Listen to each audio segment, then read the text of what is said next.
We're in for an exciting one this weekend, but what are the Patriots' biggest keys to beat the Seahawks? Hello, everyone, and welcome to Boston Balling. I'm your host, Gabby Maljanian, currently the host of this show, as well as the Locked On Red Sox podcast, which is a daily Boston Red Sox podcast for the Locked On Podcast Network. So make sure you tune into and subscribe to that show as well for daily Red Sox talk. But this show here, I am here Monday through Thursday, discussing all things Boston sports, Patriots, Celtics, Bruins, Red Sox, you name it. I am here to discuss what's going on, and I will be bringing some guests in here and there along the way too, to make sure that you're continuing to tune in and subscribing. And the Patriots have been truly the most exciting team right now to talk about when it comes to Boston sports, because while you have the Celtics, who are playing a lot better than people thought this year too without Jason Tatum, nobody expected this from the Patriots. Nobody thought we'd be sitting here saying that the Patriots are in the Super Bowl. It's actually so exciting to think about. And I am so nervous, but also so excited. And I'm just trying to enjoy the ride. And the biggest thing that I want to preface all of this with is no matter what happens on Sunday, there's a lot to be excited about when it comes to the future of the Patriots organization. There's no denying that. Young team, young core, first-year head coach this year, Drake Maye, now in a situation where he is getting tremendous experience going to the Super Bowl in his second season with the team. So lots of positives to take away regardless of what happens on Sunday. And they are facing a Seahawks team that has been pretty complete overall in the entirety of this postseason. And even in the regular season too, you saw a team that really was good in all facets of the game. And that really continued into the postseason. And while the Patriots have had some major strengths throughout this playoff run, they've also had some weaknesses. So I'm going to be going over the biggest keys to this game and what to look out for from a storyline perspective. So one of the biggest concerns with this Patriots team over the course of this playoffs has been its offense. During the regular season, if you look at the full 20-game sample of what the Patriots have produced, they've had an overall really good offense. They rank 5th in EPA per drive and 6th in success rate. So what exactly does EPA mean? EPA stands for expected points added. So this is essentially a crucial advanced stat that measures how much a single play improves or hurts a team's scoring chances. It's essentially calculated as the difference in expected points based on field position, down, distance, things like that, before and after the play happens. So it offers deeper context than just yards, essentially valuing plays contextually. So for example, a 5-yard gain on 3rd and 10 is better than on 3rd and 3 because of the circumstance. And it helps analyze player efficiency, play calling, and team performance behind raw stats. So expected points, historical data estimates the average points a team will score from a specific situation, whether that's down, distance, time, yard line, etc.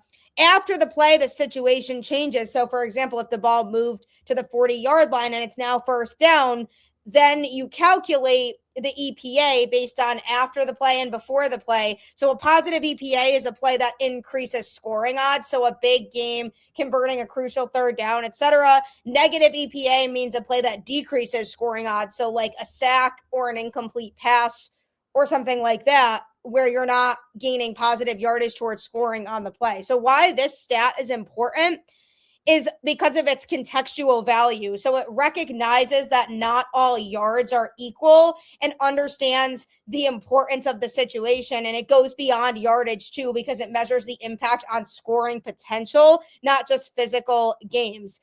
It also helps to assess quarterback efficiency, offensive line impact, and overall player contribution. And when it comes to coaching decisions, it informs play calling strategies by showing the real value of different plays. So long story short, essentially it measures kind of the success rate on each individual play and whether you're gaining more positive plays towards scoring on each individual play or you're gaining negative feedback when it comes to your chances of scoring. So, for example, a 15-yard pass that moves the ball from the 25 to the 40-yard line increases expected points from 1.06 to 1.88, which results in an EPA of plus 0.82, so a positive gain. But if a sack that drops expected points from 1.06 to 0.54, that creates a negative EPA of negative 1.6. So that would be a play that overall decreases the effectiveness of the offense. So essentially, in so many words, that is basically saying that the Patriots were fifth in EPA per drive, meaning that they had a lot of positive plays in each offensive drive during the regular season, which is a beautiful sign. So while the Seahawks do have a great defense, it is possible to score on it because the Rams did it in the NFC Championship game. That was a pretty high scoring game. The Rams offense produced an 89th percentile game against the Seahawks, piling up 26 first downs and 479 yards. Lighting up the Seahawks defense definitely is not easy, but it is doable. And with the way the Patriots offense played in the regular season and having a lot of positive plays over the course of the season, they definitely can. But that being said, the Patriots offense has been really bad in the playoffs. So it absolutely needs to be a lot better in this game in order for them to win this game. There's just no sugarcoating it. It truly has looked like a different team on offense than the one we saw in the regular season. So in the wild card round versus the Chargers, the Patriots were in the 43rd percentile on EPA per drive and 69th percentile in success rate. In the divisional round versus the Texans, that decreased significantly. They were in the 19th percentile on EPA per drive with a 9th percentile success rate. So their offense was just not creating a lot of positive plays towards increasing their scoring chances in that round. And then in the AFC Championship game versus the Broncos, they were in the 26th percentile in EPA per drive with a 3rd percentile success rate. So obviously none of this is ideal. So because of that, and because the Seahawks have a tough defense, this could be a long night for the Patriots if they cannot get things going offensively. If we see an offensive performance like we saw against the Texans, for example, that is not going to be a recipe for winning this game. They need to be able to turn things on offense. Their last 2 games produced their lowest success rates of the entire season on offense. As a metric, success rate doesn't weigh explosive plays and turnovers the way that EPA does. It just looks at every play as successful or not successful. So, for example, a 10-yard gain on 3rd and 8 is treated the same as a 25-yard gain. Both are technically successful outcomes for the offense, so that's why they get looked at the same in that circumstance. So the offense is going to be key. Drake Maye especially is going to have to step up his game a little bit. And in the regular season, he was definitely somebody who you'd want to see out there in a playoff game. I mean, playing at an MVP caliber level and has struggled a bit in the playoffs. He finished the regular season first in EPA per pass play and success rate. And he definitely wasn't dealing with the best offensive line or pass catching unit. So you have to think about that when incorporating the success of the season that he had. But he definitely needs to be a lot better because this postseason, he ranks dead last in both EPA per pass play and success rate. So he's got to step it up. And the offense in general definitely has to step it up in order for the Patriots to win this game. The Patriots and Seahawks have met 3 times since playing in that Super Bowl in February of 2015. Seattle beat New England in all 3 of those games, 31-24 in 2016, 35-30 in 2020, and a 23-20 overtime win in 2024. No regular season wins can make up for Seattle's collapse in that Super Bowl. And this will be the Seahawks' chance to avenge what was arguably the worst loss in franchise history for them. So there's extra motivation for them in that regard, too. In the regular season, the Seahawks offense ranked tied for 7 in yards per game, 351.4, and number 3 in points per game with 28.4. Their defense ranked number 6 in yards allowed per game with 285.6 and number 1 in points allowed per game with 17.2. So I would say their defense is definitely something that is noteworthy. And in his first season with Seattle, quarterback Sam Darnold ranked 5th in passing yards with 4,048 and 10th in passing touchdowns with 25. Turnovers were an issue for him as he threw the 3rd most interceptions with 14 and had the 2nd most fumbles lost with 6. So the Patriots defense could get to him if they are able to put the pressure on him early and force turnovers. That could be their biggest key to winning this game. He has been very effective in the passing game, especially, but if they can put that pressure on him early, if they force those turnovers, then they definitely have a shot at winning this game. Offense, they're very much neck and neck. The Patriots were 2nd in points per game this year with 28.8, whereas the Seahawks were 3rd with 28.4. In terms of total yards per game, the Patriots were 3rd with 379.4 compared to the Seahawks in 7th with 351.4. Passing yards per game, the Patriots were 4th with 250.5, with the Seahawks in 8th with 228.1. Rushing yards per game, Patriots in 6th with 128.9, whereas the Seahawks were in 10th with 123.3. In terms of giveaways, the Patriots were 9th in that category with 16, and the Seahawks were 31st with 28. So both offenses were pretty close in a lot of categories, but the Patriots overall do have the edge from an offensive standpoint when it's playing at its best. And that's a key thing here, because when it's playing at its best isn't necessarily what we've seen in this postseason. So the Seahawks offense runs through star wideout Jaxon Smith-Njigba. The former Ohio State standout had 119 catches, which is 4th in the NFL, 1,793 receiving yards, which is 1st, and 10 touchdowns, which is tied at number 3 in 2025. So keeping Smith-Njigba in check will be another challenge for the Patriots defense, which has been exceptional against tough competition throughout the playoffs. The Pats defense has only allowed 2 touchdowns and 209.7 yards per game in the postseason and has tallied 12 sacks and 7 takeaways. I am looking at this defense to step up big time for the Patriots in order to win this game, just like we have seen for the entirety of the postseason. When you look back at the other games that the Patriots have played, defense was the story. Defense was what won them those games and kept them in it. And while the offense wasn't performing at its best, the defense seamlessly went in and did its job at the highest level. So I'm going to be looking at that defense to continue to do that, because if the defense is dominant and can keep Sam Darnold and company in check, the Patriots can win this game. And there's a lot of people counting the Patriots out right now, saying, well, they're obviously going to get blown out by the Seahawks. The Seahawks are a significantly better team. That's not true. If the Patriots are playing at their best, they definitely have a shot. When it comes to comparing the two defenses, the Patriots defense ranked 4th in points per game with 18.8. The Seahawks were 1st with 17.2. In terms of total yards per game, the Patriots defense was 8th with 295.2 yards per game, whereas the Seahawks was 6th with 285.6. Passing yards per game, Patriots defense in 9th with 193.5 compared to the Seahawks in 10th with 193.9. Rushing yards per game, Patriots defense in 6th with 101.7. Seahawks defense in 3rd with 91.9.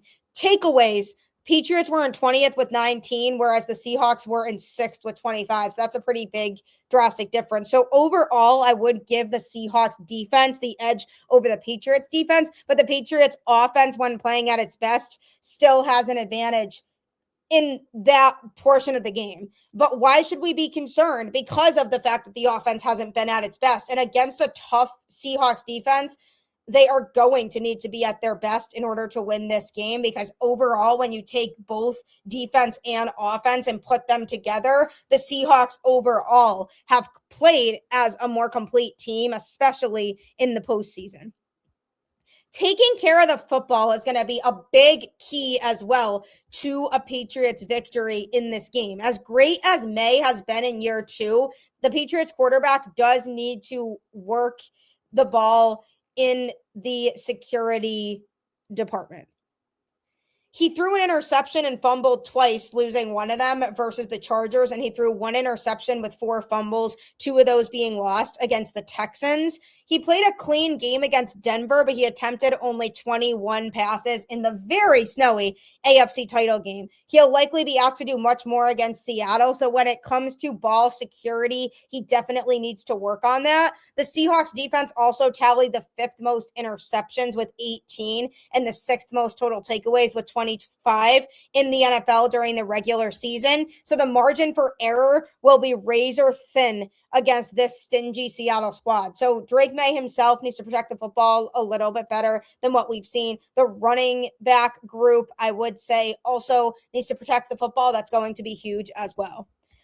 I also talked about shutting down JSN. They cannot allow him to get in any sort of groove. The star wideout has been the heart of the Seahawks offense all season, racking up 119 catches for 1,793 yards and 10 touchdowns. Those catch and yardage totals are more than double any other Seattle pass catchers.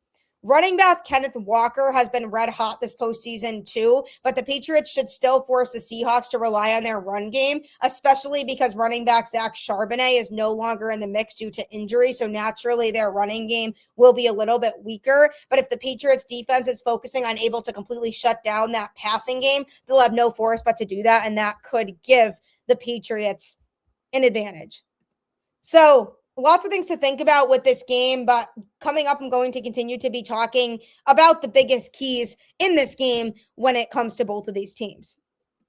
Just a reminder to subscribe to Boston Balling on any podcast platform for the latest in all things Boston sports. You can follow me on Instagram at Gabby_Maljanian10, on Twitter at Gabby Maljanian, and you can also follow the show on Twitter at Boston Balling. My Locked On Red Sox podcast is also on Twitter at LO_Red Sox. So if you're looking to follow that show as well for daily Boston Red Sox talk, make sure you do so. But I am here Monday through Thursday with all new Boston Balling episodes, with the goal being Mondays talking Patriots, Tuesdays Celtics, Wednesdays Bruins, and Thursdays Red Sox, with some bonus episodes mixed in as well. So make sure you're doing that, you're subscribing, all of that fun stuff. And I will be here to continue to discuss what will hopefully be fun seasons for the Boston teams moving forward. So we've discussed some of the biggest keys to this Super Bowl 60 on Sunday. And when it comes to the Patriots in particular, locking down on defense, being able to shut down Sam Darnold and shut down the Seahawks passing game, force them to resort to their run game since one of their key running backs is out right now with an injury. So if they are able to hone in on that, then this is a game that the Patriots can win. Offensively, and it's a lot easier said than done, Drake Maye needs to protect the football a little bit more, and he does need to be able to make plays happen a little bit better in this game than what we've seen in the rest of the playoffs overall. But I don't see this being a blowout like some people are assuming. I think this is going to be a closer game than people think, and the Patriots can beat this Seahawks team if everything's clicking with them. In terms of the Seahawks' keys to victory, they are going to need a clean game for Sam Darnold if they are going to win this. Despite his turnover woes throughout the regular season, he has succeeded in taking care of the football through his 2 playoff games. He has yet to throw a pick or lose a fumble in the postseason, so that's something that the Patriots could try to change, is try to force fumbles or force turnovers out of him. If that trend continues, then this Seahawks team will be tremendously difficult to beat. The Patriots offense would have to basically be flawless against a defense that allowed the fewest points per game this season. Darnold doesn't have to be a hero. He just has to avoid giving the Patriots extra possessions. So if he looks like he did the rest of this postseason, that's going to be a big key for them. They also have to prevent the explosive plays because Drake Maye has been held in check for long stretches in all 3 of his playoff appearances, but he has stepped up to make big plays when they've mattered most, and that is ultimately what's gotten the Patriots to where they are.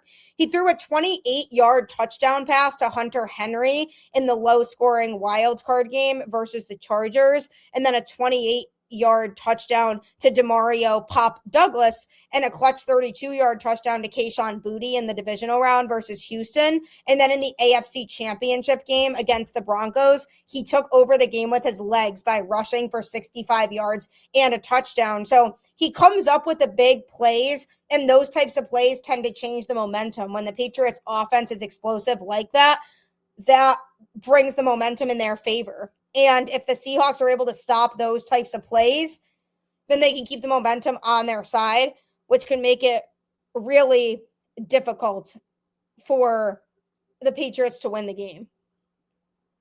One thing to note is that Drake Maye and the Patriots have already taken down 3 of the league's toughest defenses in the playoffs in the Chargers, Texans, and Broncos. They will continue that trend against the Seahawks, who allowed the fewest points per game in 2025, but were inconsistent offensively. If the Patriots defense continues to play in the dominant, stellar way that we have seen them play, then Drake Maye won't necessarily have to put up big numbers or be overly dominant. New England's defense has dominated opposing quarterbacks Justin Hurlbut, CJ Stroud, and Jarrett Stidham in the postseason. Obviously, there's things you can say about that, like Jarrett Stidham being a backup quarterback, CJ Stroud playing one of the worst games of his career. But again, the CJ Stroud one, a lot of that has to do with the fact that the Patriots defense was putting a lot of pressure on him. So it was preventing him from really getting a lot going offensively. So there seems to be a lack of the Patriots defense getting credit when it comes to that and when it comes to being able to shut down CJ Stroud. This is going to be a close game, no matter how you slice it. I don't expect this to be a blowout in either fashion. But if Drake Maye is able to take care of the football, the Patriots definitely have a good shot to win this game. This is a game in which if both defenses are playing as well as they have been playing, I see this being a game where the Patriots just make that big play that they need to make that Sam Darnold and the Seahawks are unable to make. That is why I feel like there's a good chance the Patriots could win this game, because time and time again over the course of this season and even in the playoffs, we have seen the Patriots come up big and make the plays that need to be made in big moments. And I just feel like this game, if it comes down to the wire, that the Patriots would be the team that is able to make those kinds of plays. Overall, 17.3% of Drake Maye's attempts have been into tight windows, which is the 4th highest rate among starting quarterbacks. So there's no doubt that the Seahawks defense will challenge him. There won't be wide open receivers for him to hit, but he has shown that he's capable of thriving in that type of environment.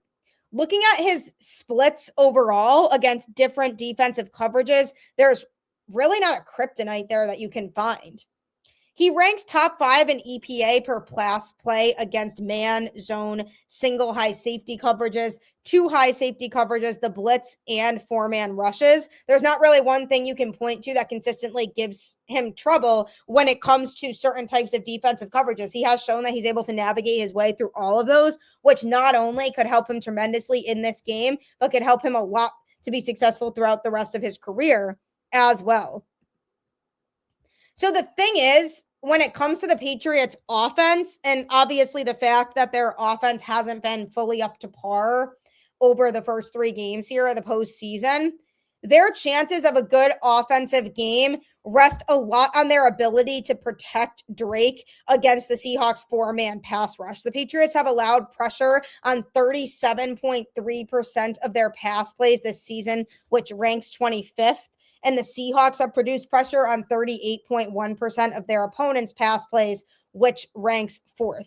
They remain 4th in pressure rate when it gets filtered for plays where they don't blitz. Meanwhile, the Patriots rank 29th in pressure rate allowed when opponents rush 4 or fewer.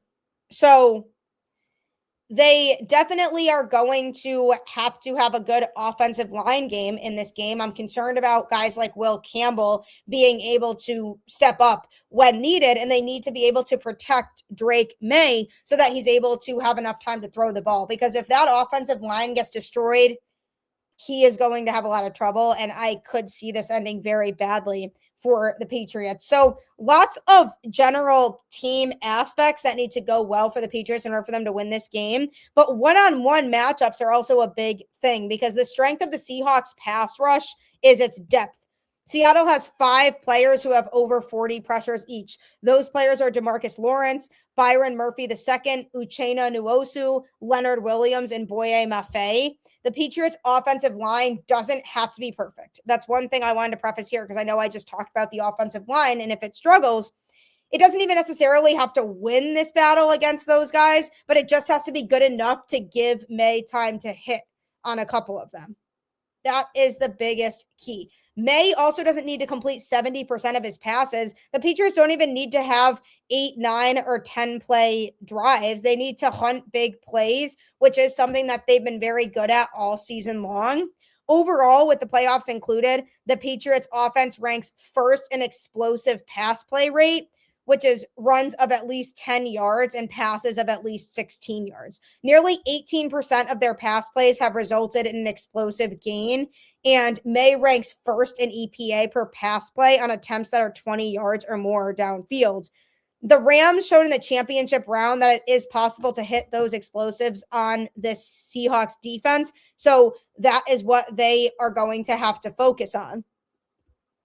So I am very excited for this game. The Patriots' run game definitely should be something they try to make a factor. Obviously, they couldn't get the run game going last time, so then they started to move away from that a little bit.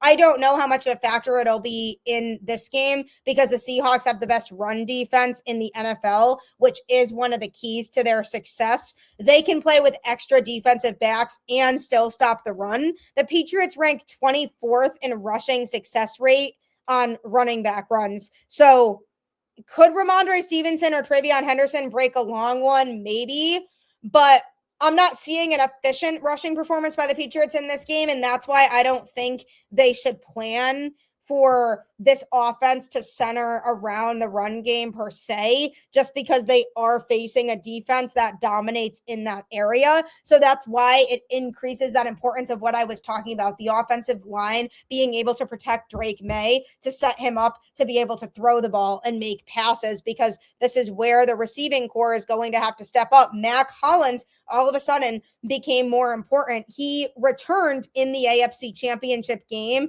from an injury, and it ended up being really beneficial for the Patriots because he was a big factor prior to going down with his injury. So now that he's back and the Patriots are going to need to establish that passing game early, he's going to be in the mix, and it's going to be really important that he steps up and makes plays. Kayshon Boutte, Stephon Diggs, other guys who have very much been in the offensive mix a lot this season, those guys are going to have to continue to step up in the passing game in order for the Patriots to find success in this game. So what I would say going into this game is that the approach should be try to let Drake Maye throw the ball and make big explosive plays, which is going to rely on the offensive line a lot to protect him to make that possible.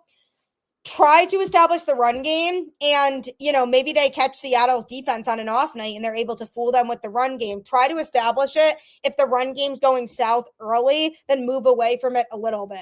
Use the run game if it's a short gain, obviously, in a lot of situations, but don't rely too heavily on it. And that's something that we've seen from the Patriots a lot this season, is that they rely on the run game as a good portion of their defense, as a good portion of their offense. So I definitely want to establish that I don't dislike the idea of them running the ball. I think I really would enjoy seeing that work because they definitely have some talented running backs in that room. I just think because of the Seahawks defense and its strengths, it probably makes more sense for them to try to focus more on truly establishing that passing game early. Drake Maye hasn't really probably been given enough credit for his legs. His impact as a rusher is something that's definitely unforgettable. Among 52 players with at least 100 carries this season, he ranks second in rushing success rate behind only Josh Allen. The only 3 players with a rushing success rate over 50% this season are Allen, Maye, and Jalen Hurts. This metric includes scrambles, designed runs, and sneaks. On scrambles specifically, Drake Maye ranks second behind only Baker Mayfield in EPA per game. The Seahawks defense, meanwhile, ranks 16th in EPA allowed on scrambles per game. So the Patriots should definitely lean into Maye's rushing ability in a major way, using option runs, designed runs, quarterback draws, scrambles, etc. So this is the time to fully take advantage of his dual threat skill set. So I'm really excited to see how things play out. Do I think this is going to be a blowout? No. Do I think it's going to be a close game? Yes. Do I think it's in the bag for either team? Absolutely not. One team could catch the other on a really bad day. That's why you play the games. You never really know. Is this, to me, a situation where the Patriots offense is going to have to be a lot better than they have been? Yes, because of how good the Seahawks defense is. And we have said this when they were facing these other defenses prior to this. We said before the Chargers game, we said before the Texans game, we said before the Broncos game, the Patriots offense needs to be better because they're facing one of the best defenses in the league. And while the offense wasn't really better, the Patriots defense did its job, so they were able to pull it off. So if the defense is going to continue to play the way that it has been, which hopefully it does, that will put this team in a really good spot to win this game. But either way, like I said early on in the show, I'm just excited to see this team play in the Super Bowl. Nobody thought they would be there. They're kind of playing with house money right now. Lots of cap space. Really well set up for the future. So I'm excited to see where things go. So go Patriots. We'll have to see how this all plays out. But thank you so much for tuning in. As always, continue to like, follow, subscribe. I'll be here Monday through Thursday talking all things Boston sports. Let's go, Pats. I'll catch you next time.